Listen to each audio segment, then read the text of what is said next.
Praise the lord. మత్తయి వ్రాసిన సువార్త 16వ అధ్యాయము 24వ వచనము.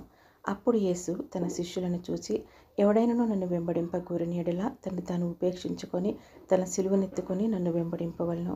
ఈ వాక్యంలో యేసుక్రీస్తు ప్రభువారు సూచించిన తన సిలువను ఎత్తుకోవటం అనే వాక్యం అంటే ఈ క్రైస్తవ జీవితంలో అనుకూలమైనదైన ఇబ్బందులు, శ్రమలు ఉన్నా వాటిని సహిస్తూ యేసుని మార్గంలో మనము నడవటం అయి ఉంది.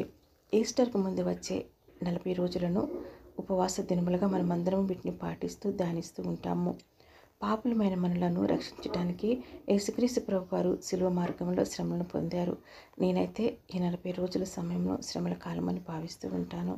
ఈ 40 రోజులు మనం ధ్యానించే వాటిలో ఎక్కువగా యేసుక్రీస్తు ప్రభువారి శిలువలో మన కొరకు తాను చేసిన త్యాగము, ఆ శ్రమలను మనం ధ్యానిస్తూ ఉంటాము కదా.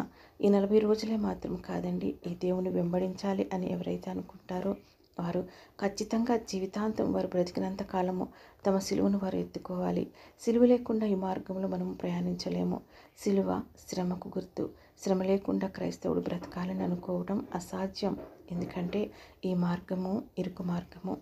మత్తయి వ్రాసిన సువార్త 7వ అధ్యాయము 13, 14 వచనములు. ఇరుకు ద్వారమున ప్రవేశించుడి, నాశనమునకు పోవు ద్వారము వెడల్పును, ఆ దారి విశాలమున ఉన్నది, దాని ద్వారా ప్రవేశించువారు అనేకులు. జీవమునకు పోవు ద్వారము ఇరుకును, ఆ దారి సంకుచితమునై ఉన్నది, దాని కనుగొని వారు కొందరే. ఇరుకు మార్గము, విశాల మార్గం అంటే ఏమిటి?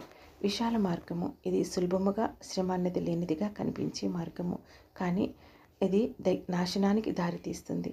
చాలామంది ఈ మార్గంలో నడుస్తారు, ఎందుకంటే ఇది బాహ్యంగా సౌకర్యవంతంగా కనిపిస్తుంది కాబట్టి. ఇరుకు మార్గము ఇది తక్కువ మంది మాత్రమే వెళ్ళగలిగే మార్గము. ఇది కష్టమైనదిగా అనిపించవచ్చు, కానీ ఇది నిజమైన జీవానికి, దేవుని పరలోక రాజ్యానికి తీసుకుని వెళ్తుంది. మన సిలువను మనం ఎత్తుకొని దేవుణ్ణి మనం వెంబడించేటప్పుడు విశాల మార్గంలో ఉన్నవారికి కలిగిన సౌకర్యవంతమైన జీవితము మనకు ఉండకపోవచ్చు కూడా. ప్రతిదీ కూడా దేవునిపై మనం ఆధారపడి దేవుని ప్రార్థించి మనం పొందవలసిన పరిస్థితి మనకు ఎదురవుతుంది. ఎందుకు ఇలా అంటే మన జీవితంలో మన ప్రవర్తన అంతటి మీద, మనం చేసే ప్రతి పని మీద, మన జీవితంలోకి వచ్చే ప్రతి దాని మీద దేవుని అధికారం అన్నది ఉండాలి. దేవుని ఉద్దేశంలో మాత్రమే అది మన జీవితంలోనికి రావాలి. ఈ లోకంలో మన సిలువను మనము ఎత్తుకుని దేవుని వెంబడించేటప్పుడు ఖచ్చితంగా శ్రమ అన్నది కలుగుతుంది. శ్రమ అన్నది అది మన జీవితాల్లోనికి ఏ రూపంలో వచ్చినప్పటికీ దానివల్ల మనకు మేలే జరుగుతుంది, కానీ కీడు జరగదు. ఎందుకంటే శ్రమ మనలను దేవునికి దగ్గర చేస్తుంది, దేవునిపై ఆధారపడేటట్లు చేస్తుంది, దేవునితో సన్నిహితంగా ఉండేటట్లు చేస్తుంది. శ్రమ అన్నది మనకు కలిగినప్పుడు దేవునికి ఇష్టం లేని ప్రతి విషయం కూడా మనలో నుండి తొలగిపోతుంది. శ్రమ అన్నది మనలను దేవునికి ఇష్టమైన వ్యక్తులముగా మనలను మారుస్తుంది. అందుకే ఈ ఇరుకు మార్గంలో వెంబడించేది కొద్దిమంది మాత్రమే. ఈ మార్గంలో మన సిలువను ఎత్తుకొని మనం ప్రయాణించేటప్పుడు మనకు కలిగిన ఎటువంటి శ్రమ అయినప్పటికీ ఆ శ్రమ ద్వారా దేవుడు ఇచ్చే ఒక ఆశీర్వాదము, ఒక మహిమ అన్నది మనము ఖచ్చితంగా చూస్తాము.